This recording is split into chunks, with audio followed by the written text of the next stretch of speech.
Candlelight Tyrants on the World Table. I am the Hangman. I just want to talk about working at Jason Sweeney's stables, or Ken Sweeney Racing Stables. Job was great. They had 14 horses in a stable of a set of 14. But I don't understand why they were taking so much money off all these owners, because their horses didn't get put on a walker for the whole 6 months I worked there. There wasn't a walker available. The only horse that ever got put on a walker was Loretta, when she had her leg went septic and she had to be walked, otherwise she was going to die. That's the only time I seen a horse get put on a walker. Other than that, Jason would say, yeah, the horses are being walked to his dad, so he'd turn around and lie at the fact that the horses were being worked. So to me, when you turn around and put horses in a racing environment, so you're putting them taking them from a paddock to a confined space, and you're turning around and expecting them to not have mental health issues or aggression issues and stuff like that. They're being taken away from what they know, freedom, being put in a box and then being left in a box. So Jason Sweeney's idea of a racing diet was, he'd give him probably about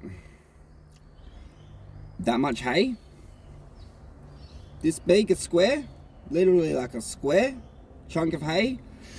I'd use probably, it wasn't a biscuit, it was like a quarter of a biscuit, so he could save the hay for the fortnight. But horses are grazing animals, so horses graze all day. Their heads are down, they're happy, they're eating, they're walking, they're eating. They're not, their heads are up, it means they're playing or they're looking for danger. That's what a horse is. So when you sit there and you turn around and you put a horse in a space where there's no danger and no food, what's the horse going to do? It's going to pace, it's going to get agitated, it's going to get frustrated, it's going to get angry. So his idea, I said, why, like, he got, so there's a little yellow tablet you can buy, and it's like a calmer for a horse. You get them from the vets. And he used to give about 5 horses this calmer. But on the packet, it was only for 1 horse. And it was Stella. Because apparently she was a bit of a psychotic horse. She was just misunderstood. So he'd give all her medication to all these other horses that he didn't want to have to turn around and control or handle properly, because he didn't understand what a join up was. And when you join up with the horse is more willing to work with you instead of turning around being crazy and wild, because it has a connection with the person that's working with. So he's taking these horses over. So 14 horses, we'd work some of them each day. If they race, they'd get a day off. But I don't understand why he'd be putting them in races when they're not physically fit enough to actually win a race.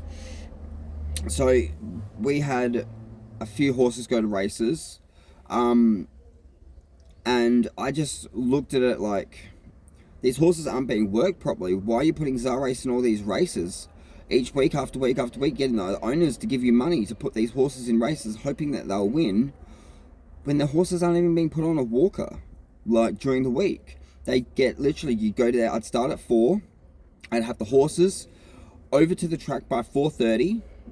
They'd stand there until 5:30 when the jockey got there. The jockey would get on, the track rider, he'd get on the horses. He'd take them for a 20-minute lap around the oval, do some cantering, do some running, do whatever, 20 minutes. Then I'd bring the horses back, wash them, take them back to the stable. That means that horse was out of its stable for a total of an hour and a half. And he's turning around saying all those horses are being worked. So all those owners are paying thousands, hundreds of dollars each week, like $700 a week or something for a trainer fee to get them all over there to pay it. That's how much their daily rate is for each horse, $100. So you got 14 horses, you're getting like $1,400 a day. And then you got to turn around and realize that that money's going to the $6 track fees and all that sort of stuff. It's going to their feed, it's going to their vet bills. But if the horses aren't being exercised, you can't claim that money. You're literally ripping off the owners. And you're telling, so Jason Sweeney was the foreman who ran his dad's business. His dad passed away last year, so Jason ran his business for his dad. But if you actually think about it, like, he ran his business into the ground. All he was doing was stealing money from the owners of the horses, taking money off them, paying people's wages. And half my wages were paid, but they were paid late because they'd come out of his mum's pension account, not from the actual money. So where was all that money going? It was going to Jason. It had to have been. And I just don't understand why, like, because I called him out on it and I said some stuff, because I just spoke the truth, and he didn't like it.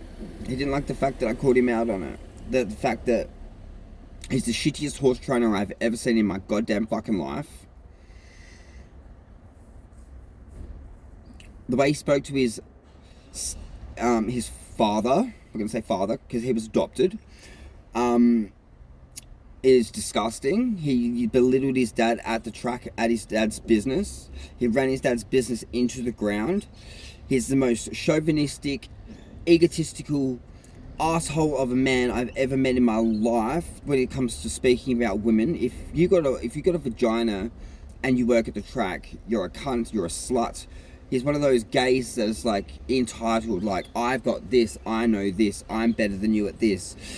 I was around horses my whole life. If you're around horses your whole life, then get a fucking clue, mate. The reason the horses aren't winning is because you're an alcoholic and your energy puts the horses off. They don't actually win because you're a toxic narcissist alcoholic. You play this nice card game, you buy people pretty things, but at the end of the day,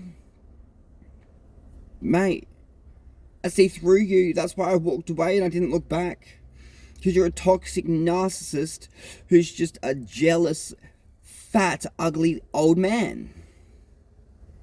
I hope something resonated. Until next time, I am the Hangman. I hope the owners find out that you're ripping them off.